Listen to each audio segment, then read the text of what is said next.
Mr. Alghabra. Then, as much as I wanted to ask questions, but I'll cede my time to my colleague, Hedy Fry. Thank you very much. Thank you very much, Omar, and thank you, Rob, for ceding the round to me. I'm going to take this opportunity, actually, to move a motion that you all have, which is pertinent to what we're studying right now.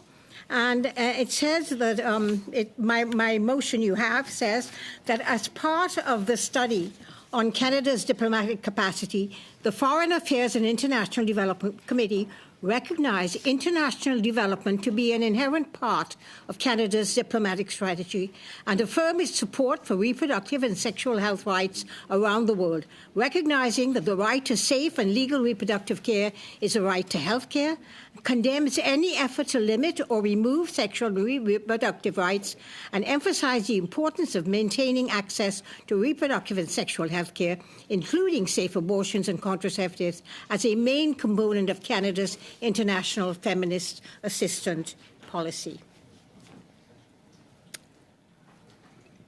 So moved. Thank you very much, Dr. Fry.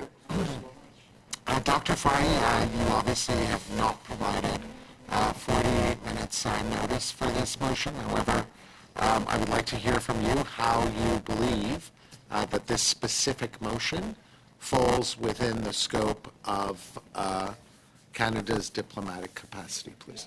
I think that if you listened to our witnesses today and the witnesses in the last meeting, they were discussing that, in fact, for our diplomatic capacity is about us providing foreign aid. And this is part of our foreign aid package. So this is clearly a part of our diplomatic efforts abroad. How do we, I mean, we even had a question from Mr. Boutev about what do you mean by dollar diplomacy? This is about providing foreign aid. And so this is very core and pertinent to this particular study we are doing right now. So I don't need to provide 48 hours notice. This is in order. Thank you, Dr. Fry. Yes, Mr. Chong, sorry, did you want to speak to this as well? Yes, Mr. Chong. Yeah, I don't think that this motion is being done in a constructive, was introduced in a constructive manner. I think it was dropped at the last minute. It is part of a pattern of division on part of this. Point of order, Mr. Chair. Yes. You ruled that this motion is in order. I think Mr. Chong is debating the problem of whether it's in order or not, and he should be debating the substance of the motion. Thank you. I am not, Mr. Chair. I am not, Mr. Chair. I am debating the substance of the motion. I think the substance of this motion is very divisive, and I think it's part of a broader pattern on part of this government to defend itself by introducing divisive measures in the House and in committees in order to distract from its failings. And so I don't think this motion is a constructive motion in the context of the diplomatic capacity study. I would note that it was a different form of the motion was introduced previously at this committee, and the committee descended into chaos.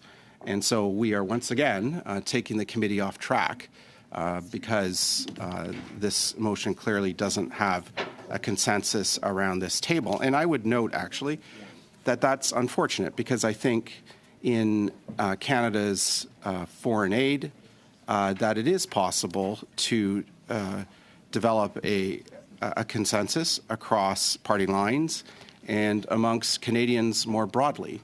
And the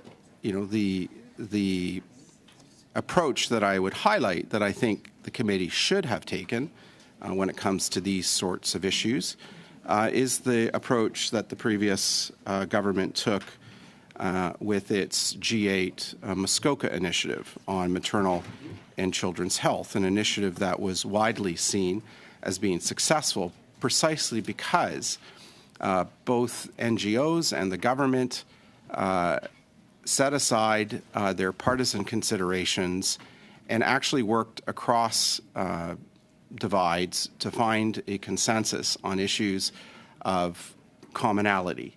And I was just reviewing recently an article that was written by Ellie Vandenberg, in policy options in 2017. Ellie Vandenberg is a professor at the Monk School of Global Affairs at the University of Toronto. She has 25 years of experience at World Vision Canada, and she wrote something that I think is particularly apt in this context of the motion in front of us today. She highlighted 10 practical lessons learned from the success of the Muskoka Initiative. One of the 10 lessons learned was to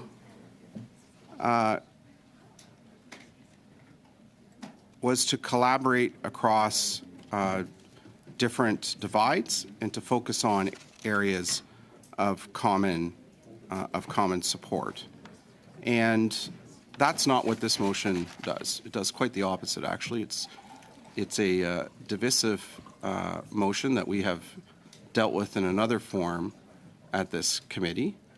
And, I think that doesn't build on the lessons learned from the successful Muskoka Initiative. That was something that really not just galvanized NGOs across Canada and not just galvanized the international development community here in Canada, but also the community outside of Canada, and played a big role in helping us move towards the Millennium Development Goals that we had been struggling to meet as we were at the two-thirds point around 2010.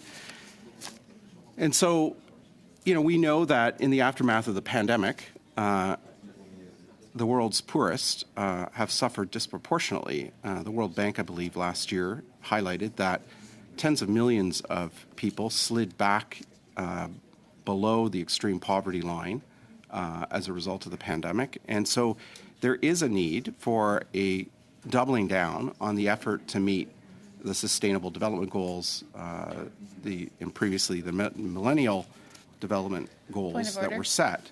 Point of order. Yes. Sorry to interrupt. Madam McPherson. Sorry to interrupt my colleague. I would just like to ask that we adjourn, knowing that it is Valentine's Day and we all have loved ones I'm sure we'd like to spend time with. I'd like to put forward a motion to adjourn. That's out of order at this point when Mr. Chong is... Yes. Sorry. Mr. Chair, I'm finished speaking. Thank you. Sorry, what did I have? Mr. Chair, I'm finished. Give me I'm the done. I'm information. done my intervention, Mr. Chair. You may recognize the next person. Yes, MP McPherson. I would like to call to adjourn. Thank you.